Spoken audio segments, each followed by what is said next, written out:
Hello and welcome to Your Individual Wedding, the wedding podcast that helps you feel seen and celebrated as you plan a day as unique as you are.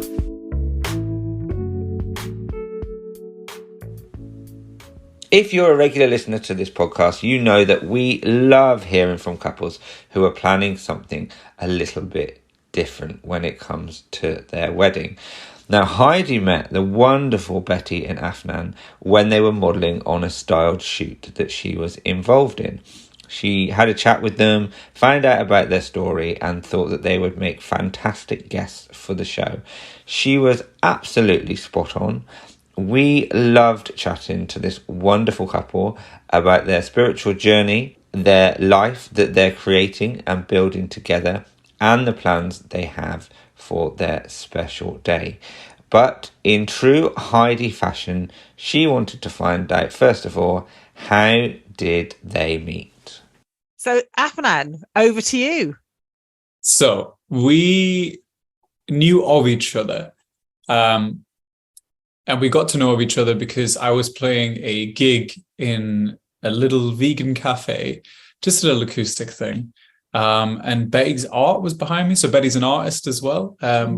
She paints the most beautiful things in the world. Honestly, she's my favorite artist. And I'm sure she wouldn't mind me saying that. Wow. She's rolling her eyes hard. This is like a hard.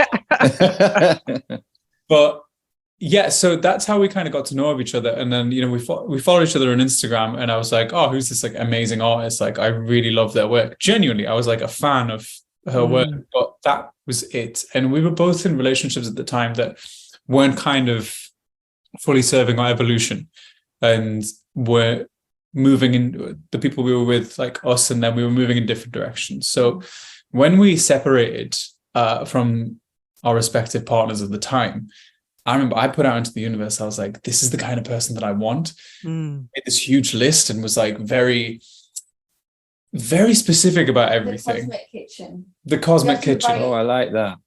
Nice. I was writing your order in the cosmic kitchen. This is it. So I was getting my ingredients right. I was making sure everything was organic and beautiful and ethically sourced. And and I just put it out there. And like, I fully went in with the intention of saying to myself, this will happen when I'm ready, but I plan to be by myself for at least 5 years. Yeah. And okay. That evening, I went into this lucid dream. Was it that evening? It was that I evening. didn't know that. Okay. Do you see? There's still details about Always this. learning. Always learning. Well, I've heard it, also I've lived it, but like I feel like because you usually tell this, I've heard it so many times that I didn't actually know that bit, so that's cool. But I'm still It was literally that evening, because I remember feeling so like just so connected in that moment when I put all of that out there, and I went to sleep, and then I woke up in this like in the dreamscape in this weird mansion with all these like shadowy sort of spindly people like who were having a masked ball. And when you enter a room and like the whole room kind of turns and like looks at you, and I was like, oh, I am not supposed to be here. I'm really not supposed to be here. And I turned to my left and there was Betty, and I was like, oh, what are you doing here? Bearing in mind, we haven't had a conversation ever at this point. Wow. And she was like, oh, I'm looking for you. We need to find the keys. So I was like, oh my God, yes. Had this remembrance, found this key by my foot, touched it, and this bookcase opened up and there was a door behind that. And we went and rushed through this door as these things were kind of charging in on us. And we ended up in my sister's room in my family's house. And we just had this flooding remembrance of all of these past lives we lived together, all of these experiences we've had, all of these different forms we've embodied. And it was just so overwhelming and moving. And I remember waking up from that dream and going, I don't know this person, and I have such a deep eternal love for her. Wow. Like, what am I going to do here? I can't just be like, oh, hey, girl, haven't ever spoke to you in person, but I dream about you. You know what I mean? Like, it does sound a bit corny, yeah. Exactly. Literally, nobody wants to hear that. But honestly, I just put it up, and I was just like, oh, talk about a confirmation that your order has been received. And I was like, wow, that's amazing. And I just left it, and I was like, that is proof from the universe that exists, and it will manifest at some point. Also, at the time, you thought I was still with my ex, who I'd just broken up with. Yeah, I had no idea about like your. So you were like, I'm leaving that be. Yeah, I was just like, that's just the universe showing me that is possible. Yeah. And so I just left it. And then 2 days later, whilst getting tattooed, he sent me a little message saying, so a couple of nights ago, I had this dream, right? And I was like, wait. No. Oh my God. To the phrasing, everything was the same. Yeah. And we have basically lived together since. We met up in person and we've lived together since. My jaw, honestly, I'm. It's so sad that this is an audio only. I know. experience for people, because my jaw is just on the. I'm the same. floor. I keep saying to myself, "Don't forget you've got to ask questions. Don't forget you've got to ask questions," because I'm just enthralled already. Wow.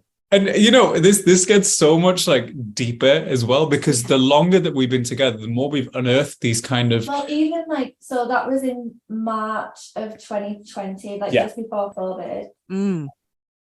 And yeah, we literally started living together straight away. But then I found a journal from maybe like 8 years before, in April 2020. So like a month into our relationship, I found this journal.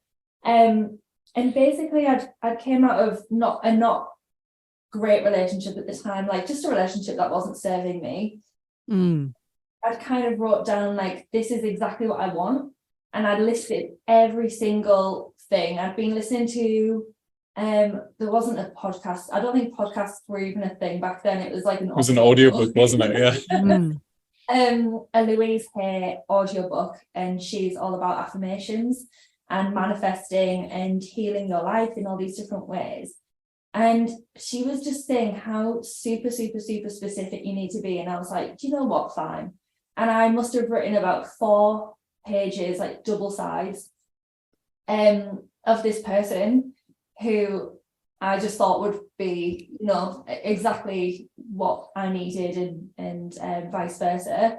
And it was just funny because then I remember writing a massive long list about myself and the kind of things that I wanted to embody and who I wanted to become, like in my own evolution. And then at the end of the list, I had wrote as well, like, when I am ready, this person will come into my life. And when I have embodied these things and healed these things in myself, I will be ready, like, to be with this person. And it just made me laugh, because then she'd always said, be super specific with timeframes. So I'd wrote, and this will be in March. And I think it was December at the time when I'd broken up with my then ex. And I was obviously thinking this will be 4 months from now. But Wow.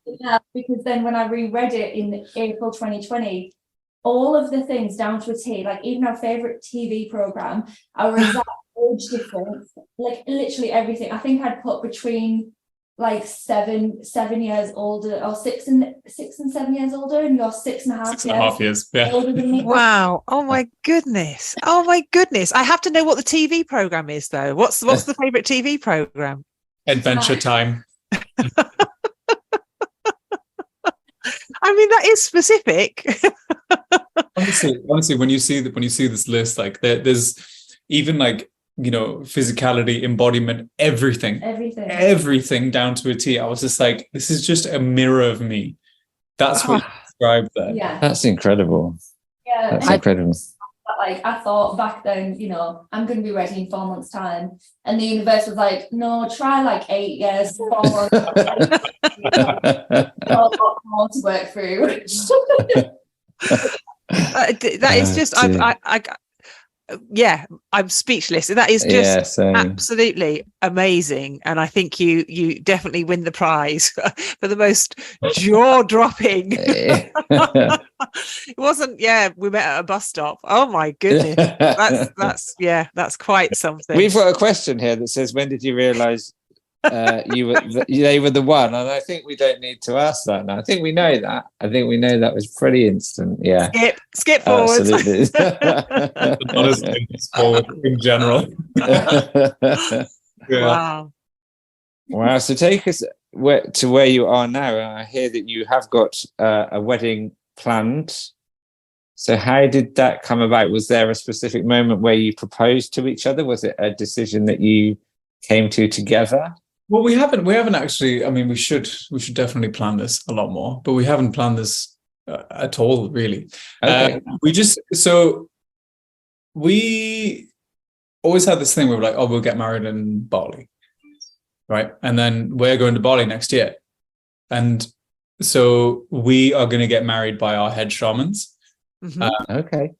We had to ask them for it. Yeah. We didn't know actually, like when we first asked that, if you ask our head shaman and she doesn't think that it's like right, she'll just say like, oh, think about it or something. Yeah. She's very no nonsense. She's such a magical being and an amazing person, amazing embodiment of humanity. She's given us our blessing. And, yeah. So that's all good. So we're going to be out in Bali with our head shamans who are like, all right, cool, let's get married in Bali. Let's do it next year when we're over there next year. So are they based out in Bali? No. So you're going over at the same time? Yes. We're going to do our final rites in our shamanic path. I know it's a bit of a strange sentence to say. Basically, we're doing our shaman training, and there's a certain amount of rites you have to receive that you have to do. So we'll have gone around the medicine wheel once. Yeah. By the time we go to Bali next year, and that's when we'll receive our fourth rite. I don't want to like make it really confusing, but basically that's why we're all going to be out there. Okay. To have a shaman wedding, there's some prerequisites, isn't there? There's some prerequisites that you need to have. Like, I don't want to say things that aren't true, but off the top of my head, I think you need running water, like a stream, and you need like a big body of water, like an ocean, and you need woodland. Be surrounded by all these things. So Bali seems like the perfect place to do it. However, we haven't like formally invited people. We've just been randomly telling people and telling everyone that can come because they can.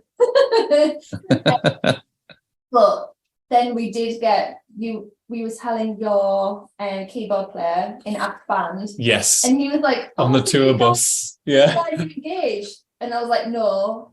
And he was like, well, you are because you're getting married. And I was like, no, like until I have a ring, we're not engaged. So we are getting married, yes, but we are not engaged. Fair enough. Absolutely fair enough. Interesting. Yeah. Because you don't have to. I mean, and again, it's something that we discuss quite a lot on this podcast.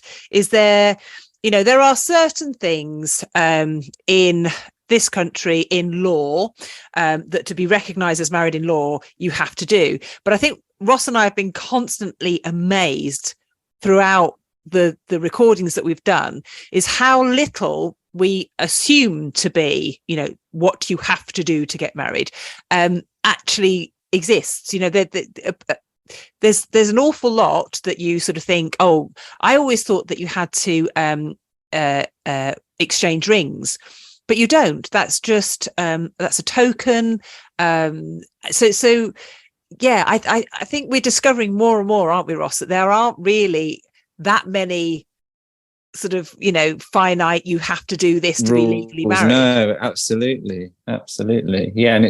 And people are like yourselves, know what's important to them and not just ticking a box that the rest of society is sort of forcing them into, so to speak. So I think we've learned a lot from this podcast, and even from the last few minutes with you, the idea of your idea of a wedding, a commitment is based on what you value and the path that you're following, which sounds amazing. Yeah. It's a deep tie as well. So when we were told as well that to undo ties that are made in the shamanic realm requires untangling of souls and all of that kind of business, which is a lot of different work. So it's not something you go into lightly. It's something you go into knowing that this is my person, the other half of my soul. This is like who I love and want to spend this journey with. So it's not just okay, well, it didn't work out, and you have to get the blessing from the tribe to part ways as well, which again is a difficult thing. But that's why we feel so confident with each other. Like, I mean, you know, from the moment we've met, like I've known that was the path. Even with my parents and stuff, because my parents, I'm from a Pakistani background. I was born in Pakistan. I moved here when I was 9. And my parents have had such a beautiful cultural evolution throughout this time as well. And like, you know, they've embodied all of the ideologies that are important to me, whilst honoring their own ideologies, and they're all cultural inclinations. So when I spoke to them about Betti, and I said, look, I found the person that I'm going to marry, and I found the person that I'm going to be with, it was quite a beautiful and rejoicing moment for them as well, because I'd never spoken about any partner like that. Like, I sat them down and I was like, I really need to talk to you about this, and this is what I'm about to share with you. And it brought me closer to my mum and dad, like a lot closer to my mum and dad as well, which was such a beautiful thing. That's wonderful. Wow, that's absolutely wonderful. It's wonderful. And what about you, Betti? Sorry, I was going to say, no, you carry on. Did you have the same experience with your family? Yeah, actually, that was kind of a funny one, because that was actually in lockdown, and we'd moved back into both of our parents' house in lockdown, and we couldn't be apart, and we were basically like, no, like, we're gonna live with us. And I mean, we are both, like, you know, more than old enough, but I have a very similar family in the respect of my mom is very liberal, but they're also like Irish Catholic. Right. It's like not separate rooms until like marriage kind of thing. Yeah. Yeah. So I had kind of had the same conversation, and actually when we got together, I think my mum was actually in the States. Yeah. And she was there, I think she was there for a little bit longer, because lockdown had started and she hadn't been able to get home straight away. And I mean, I was just, to everybody, like to all of my friends and everyone, they were like, we've never heard you talk about a person like this. I'd be like, I don't know, quite closed off about relationships. And I was just a different person in relationships than I am with you, like, because I was exactly the same. Yeah. Like, I mean, this sounds horrible, but I wouldn't even sit on the same platforms as people. I'd be like, I need space all the time. I mean, I feel for your ex-partners, because you literally made them sit on opposite sides of the room. Yeah. And little ports in between and all sorts kind of thing. Whereas we're very much glued at the hip, aren't we? Literally, it's like we leave shoots and people are like, you guys just must go home and not speak to each other, and we're like, no, we literally have the best. Literally, yeah.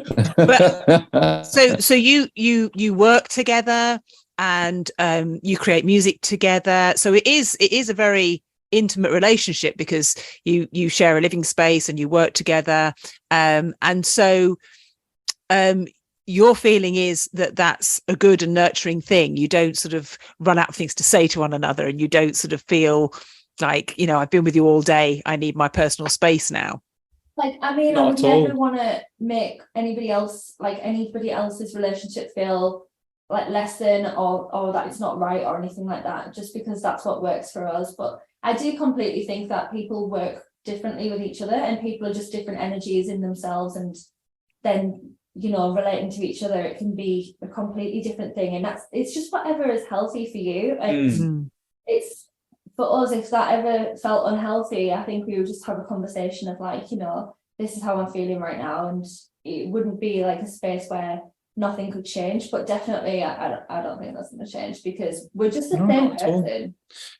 I think there's something to be said about that as well, because like when you do spend that much time in close proximity and like, you know, in one another's space, as you work, as you do all of this kind of stuff, I think one of the things that certainly happened for us anyway is like, whenever there is an obstacle that's come up, we've had to hold space to look at it in a different way. And look at it not as like, oh, you've done this or I've done this or anything like that. It's about, okay, well, it's you and me versus this problem, right? So how does our team get around this, and how do we alchemize this in a way which serves our relationship better and our collective and individual evolution better? And we, like, even in like the heat of stuff or anything like that, if things, because we're both very passionate people, and if anything ever happens like that, it's momentary. That's always what it is, until we return straight away back into what is it that you need in this moment that I'm not meeting, and vice versa.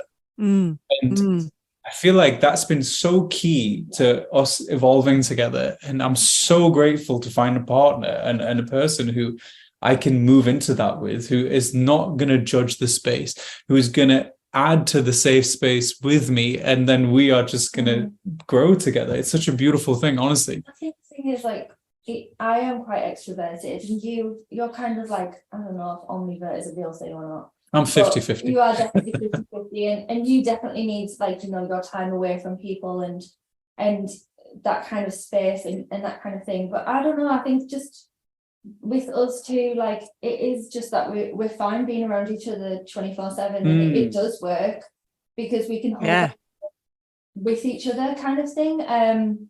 But that's not to say, like, to take away from anybody else's thing, and if they need like more alone time or more time to recuperate just completely in their own energy, it's just what works for us. Yeah, I think that's really valuable, though, that what you said about it's us against the problem, that it's a very unique spin on addressing a problem in a relationship, rather than it being sort of, you know, going head to head with one another over an issue, over a problem, over something that you feel needs resolving, to sort of compartmentalize it that way and say, that's the problem, and this is you and I over here, and we're going to look at that as an issue that we are going to tackle together.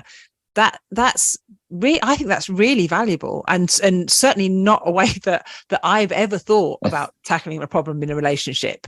It's this thing where, in the moment, if you have awareness of what's going on for you, what's going on for the other person, and what's going on in terms of the cosmos, and how this experience ties into the greater reality, you have a very well-informed situation. And when you are well-informed about a situation, you can make better decisions. And little things like, just if you're feeling head up, or like if either of us are feeling head up, we return to breath. We connect breath back into ourselves, because when you're in that fight and flight response, there are certain parts of your biology that literally shut off, and they start back up again by re-engaging with your breath and deepening that experience. And, you know, these are actual tangible tools to use. To not be just like in ego when you're in that stress response and that flight or fight, and because it takes it down to that survival mode, which is all just ego, which is, I mean, we need ego isn't a bad thing to have, no, like, as opposed to what we could hear about, you know, let go of your ego completely. No, like, we're here having a human experience, we need to have an ego. But when that's completely ruling us, that's not helpful for either of us. So returning and using those tools with and bringing back that clarity, I think that's what stops things from getting like into, like, you know, everybody knows that unmanageable situation of things just spiraling out of control, and in relationships or, you know, whatever it could be. And coming back to that point. I've just had a realization in this moment. And that is that it's because of what you were saying, because, you know, the ego, the self, the unique self, the shadow, all of these things, they must be coherent and they must be absorbed currently. There needs to be a bridge between each of these parts of the self, and that bridge is breath. So breath is the bridge to the aspects of the self, and when that is realized on a holistic level, you are moving as part of the universe. So talk to us a little bit about breath work, because I know it's something that I'm very familiar with, but I know that a lot of people aren't familiar with breath work, and I think it's really important to sort of bring yourself down out of your head by using breathing and breath work. And I know I manage my stress levels very often by, as you say, reconnecting with my body through just breathing. But talk to us a little bit about breath work, and if you're not familiar with it, how you can find out more about using that to manage problems and stress. I think it's a funny one, because I think a lot of us know it as breath work and this can help with, this can be a tool for wellness, and it's like a bit of a buzzword and that kind of thing. But when we literally refine it down, it's pranayama. That's the word for it, and that literally means life force. And it's something that we're doing all the time. We're just, unconsciously doing it, subconsciously. And it's when we bring our awareness into where we're directing our life force. And I think that's, like, for me, the easiest way to sum it up is that we are in control and directing our life force in those moments. And that can be used for so many different things, of redirecting our thoughts, our clarity, and our health. And just everything in life force. But I mean, it's I think anybody sort of in a relationship, planning a wedding, to sort of be able to manage stress, anxiety and problems through connecting with your body. And it's easier said than done, I know it is, but I just think it's a really, really valuable tool. So you have your adventure to Bali, and your potential marriage, depending on what your leaders decide for you. It's going to be quite unique. It's going to be quite unique. So how important to you is it to share that experience with friends and family? Do you want friends and family to be there? Do you want select friends and family to be there? Is it something that you want to encounter yourselves? How do you envisage, or are you not at that stage yet, your marriage in Bali? So I think for us, if you don't mind me speaking on behalf here, the most important thing is firstly that we're there, and because it's about me and you, this union, and the fact that our tribe, our head shamans, and people who we've traveled the medicine wheel with, and the close members of our family and friends, our best friends are going to be there.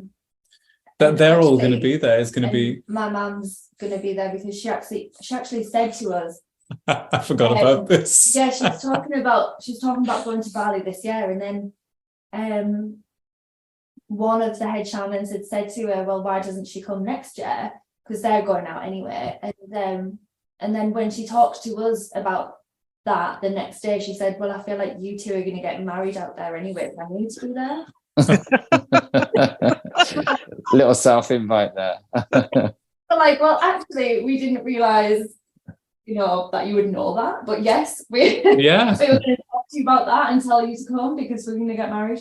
But no, absolutely, we do want our close family there. That would be really important. Yeah, of course. And then we've just kind of extended the invitation out to anybody who wants to turn up, because we're going to have a look at a venue for a part of it, but then the rest of it, Bali is just so beautiful anyway. You don't really care if it rains or if it's sunny or whatever, and we totally understand that it's quite expensive to get out there for other people, and we would completely understand anybody not being able to come because of that. It was such a sweet moment where we were on in our little tour van, and when Marquis player was like, "Oh, so you guys come," and then everybody straight away was like, "Well, I'll be there, all my bandmates and stuff like that," which was so beautiful, because it is a huge commitment to make it out to a place so far away. It's not cheap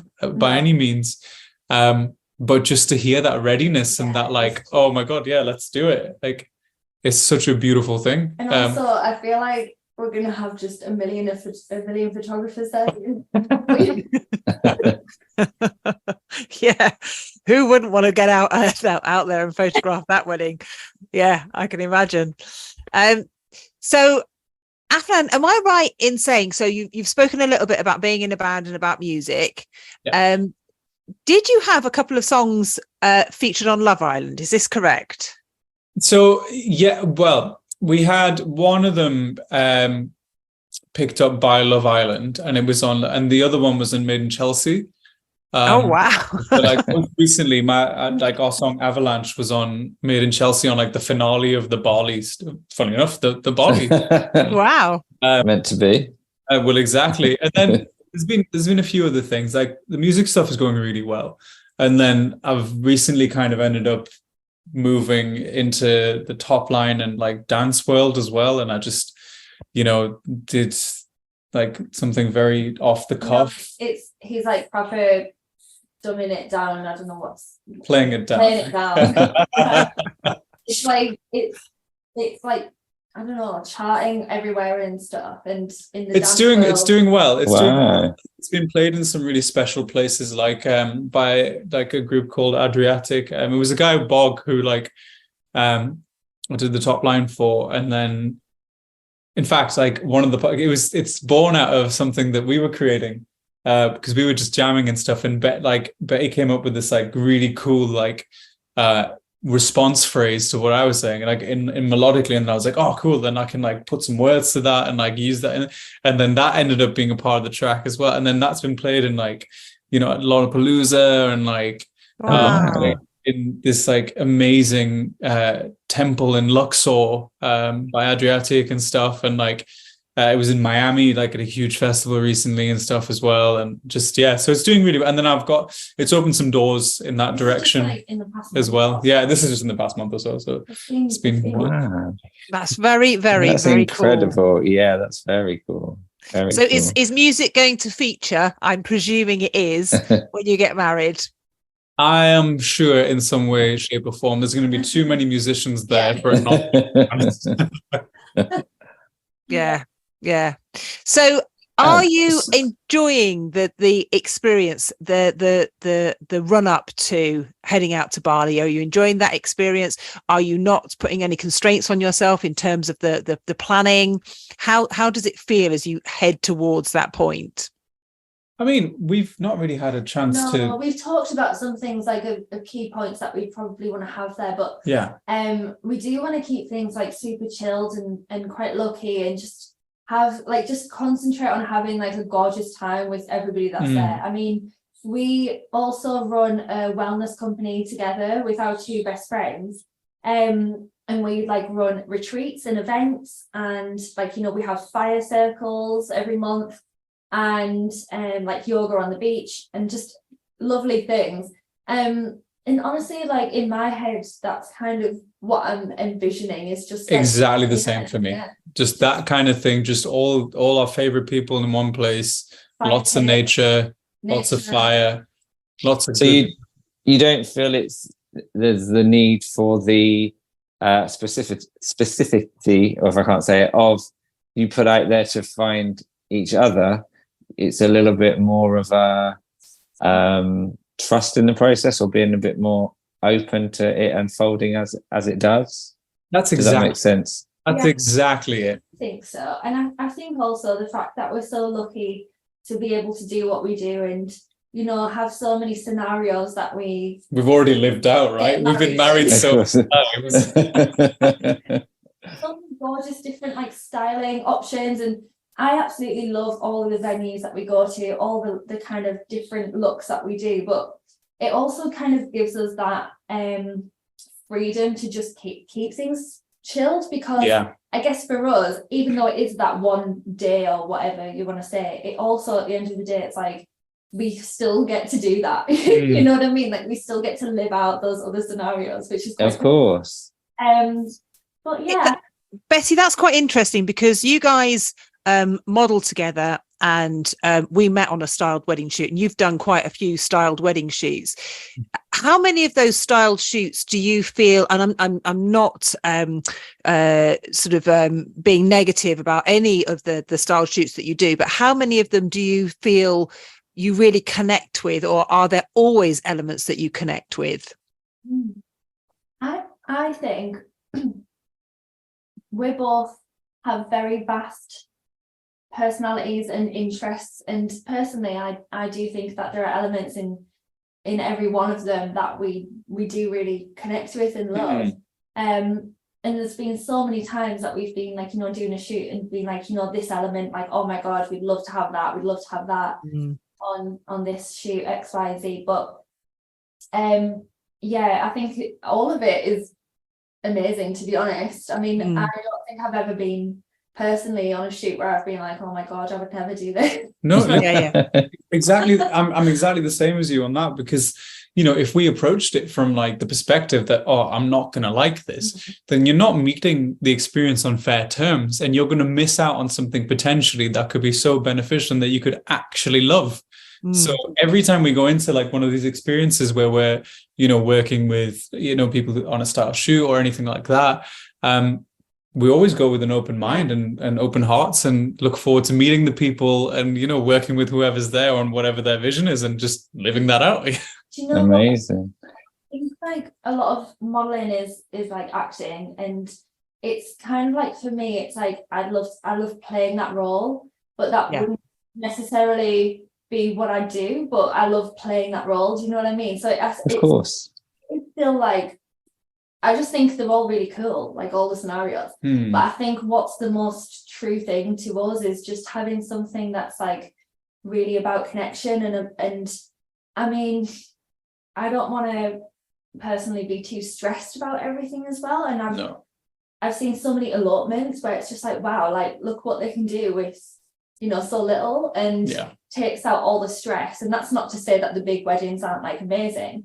It's just to say how much you want to put into that, how much, what works for you, kind of thing. How much you want to put in, what works for you for that day. And I think like having the least stress and least logistics for us, because we want to continue to use the time that we have now to put into working on other shoots and doing other things like that. I think that's where we kind of like placed our value. Sure.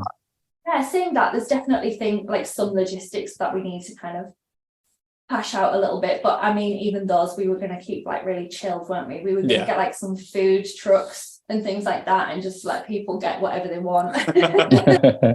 Do you feel like your spirituality helps you when it comes to things like that, that you don't get so caught up? We see it all the time with weddings, people get caught up in having to impress others or do something because somebody else did, or that whole consumerism and buy. Do you think you have less pressure on yourself because of your strong values and what you believe in and how you live your life? I would put it like this. We're trying to achieve something which is an authentic representation of our state of being. Okay.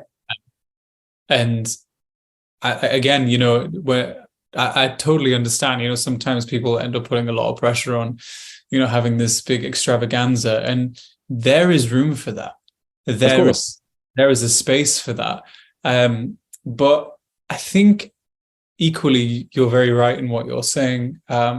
For us, it's just, as long as we're present, as long as we're in the moment with the people that we love, that's all that matters to us. And it's the fact that it's going to be in a beautiful place that, calls to us intrinsically is also a beautiful thing.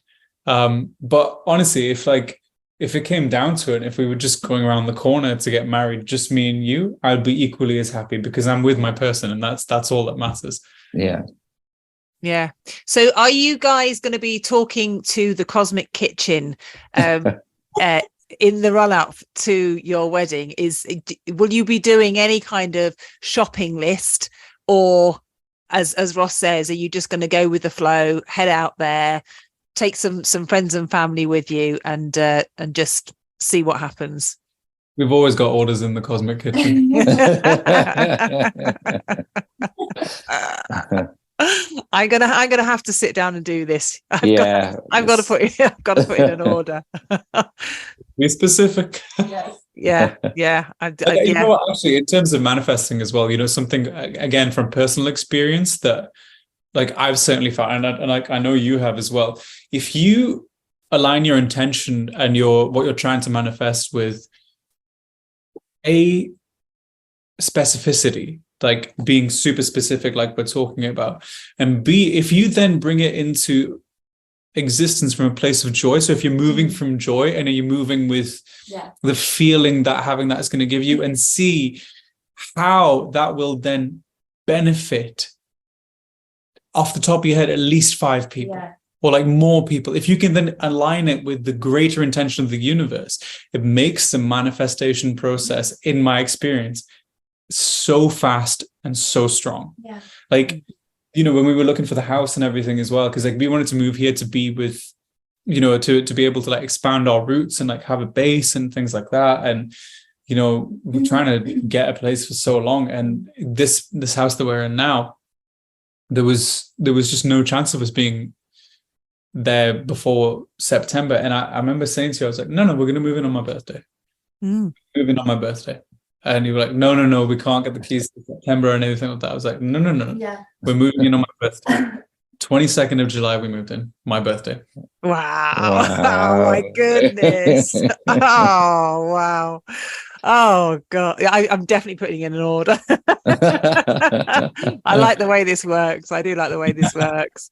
Yeah, I love what you... Sorry, I was just to say, I love what you say about how it will benefit at least 5 people. Because I think a lot of what we read is... sort of comes... Not selfish. It's not a selfish thing, but I think to be able to think in terms of how what you want or what you're ordering is not just comes from a place of what you think you lack or what you think you need for your life to be better. I've not heard it put like that, and I think that sits a lot better with me, I think, compared to some of the other versions or teachings that I've heard about on that subject. So yeah, thanks for that. No, of course.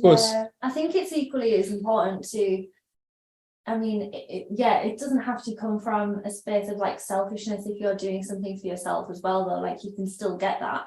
And I think like the thing that talking about is the trust in yourself. That's like a really important aspect for me as well. Like I remember hearing a long time ago, like, where people, because I've always had this kind of mentality ever since I was a really young kid, and because of that I've had a lot of backlash when I was younger, and that was a popular way of thinking. And people would kind of treat it like a genie and be like, well, if you can, like, if that's true, then why don't I win the lottery, and that kind of thinking. And that it's all about it's obviously very rare, as we know, to win the lottery because of statistics and all of that thing, and science and affirmations and spirituality always go hand in hand. They can't exist without one or the other. And within spirituality, you can't do that because you're basically saying, I have no trust in myself to be able to accomplish anything without winning something randomly. So that's why that doesn't really work that way. Yeah. Sure. And I think that trusting yourself is just super important as well. And yeah. And that takes real confidence though, Betti. You were saying that, you've thought this way since you were quite young, and there was a backlash involved. So did you have the confidence as a young person to stay true to the way you think and the way you believe? Or did you feel that you had to contain that in any way? Yeah, absolutely. I'm in this life with a lot of knowledge from past lives, which is a little bit of a strange thing to say to people. But I think the way I've been formed in this life is to be very strong in that way. I've always been true to myself. I've always been very, very strong in my sense of self. And I think that's really been pivotal for a lot of my journey in helping other people. I've been the voice for people who couldn't talk a lot, who couldn't stand up for themselves, and you know, that's I think that's why that's been a thing within me, to be really strong in myself and not like, you know, kind of go with the crowd or anything when things haven't been true to myself, because I have that power. I'm able to then help others stand in their power. And I mean, even just being a kid, I used to wear like the weirdest clothes you've ever seen. Like I used to make my own and wear bandanas every day with like skirts and jeans and everything. I was just a complete little hippie kid. And I'd even get adults when I was a kid being like to my mum saying, why do you let her dress like that? Like she's going to get bullied. And I think I was still like, this is just who I am. And yeah, I think it's just me. I think the reason that I've been born like that was just to help other people stand up for themselves and remind them that they're their own true representation of their energy, and they don't need to be anything else because it's beautiful. So yeah, that's amazing. That is amazing. And your family, have your family always been supportive of you, Betti, in terms of like you said, some people would say to your family, why'd you let her dress like that? How did your family respond to that kind of assertion from other people? Yeah, my mum has always been really amazing, and you know, I'm just saying my mum because I grew up with me and my mum like for quite a while. But yeah, she's always been amazing with that. She's a very true person to herself as well, and I think the only time that she was kind of had anything to say was as soon as, when I was a kid, realized what meat was. I was like, I'm not eating that, and she was like, you have to. The old thing of like, you need your protein and all this. And now she's vegetarian, and I think that's the only time. I mean, I remember when I was a kid, one of her friends coming around and we were painting waves on the hall wall, like literally huge purple and pink and blue, and they were like, what the hell are you doing? So no, she's a weirdo in her own way, and she's definitely been supportive of that, which I'm very grateful for. She sounds wonderful. She sounds wonderful. Yeah. So guys, is there something that you post wedding, so if your wedding goes ahead in Bali, what do you hope your guests, your friends, your family will take away from the day? What do you hope that they will look back on and remember, and remember really enjoying, or remember being part of? Just a moment of presence. Just a moment of being part of something that is obviously very important to us, but also just as a little reminder that, you know, you can do a lot with a little. And the most affluent and wealthy experiences are often based in connection, because that's what that whole thing is searching for. You know, all of this accumulation and accumulative behavior is searching for authenticity and connection. So that's what it's about for us. Just that joy. Like I just want like dancing and joy and just complete freedom. And I mean, like for me, I know I'm getting a dress, and I think Afnan, you've probably seen some of the dresses she makes anyway. Oh, they're gorgeous. They're absolutely gorgeous. But yeah, I'm getting a dress made by like an amazing woman. She's like of Native American descent. She lives in America, and she makes dresses out of recycled materials, and she like hand embroiders the bodice part out of different like crystals and different like crazy things, and it's just amazing. And other than that, I'm going to be barefoot and just you know, nothing else really matters. Like, there we go. I'm not even sure what I'm wearing. I'll wear something. I like it. I like the freedom. That sounds joyous, and I'm smiling from ear to ear. It will be, Me too. Well, you know what it will be. You've asked the universe, you know what it will be. It's wonderful. Thank you so much for joining us, Thank Betti you. and Afnan. Really, really appreciate it. So gorgeous and insightful. Thank you. Yeah, thank you so much. Such a pleasure. Thank you so much for your beautiful conversation. It was lovely. It was lovely to talk to you. Take care. Take care. Bye-bye. Bye.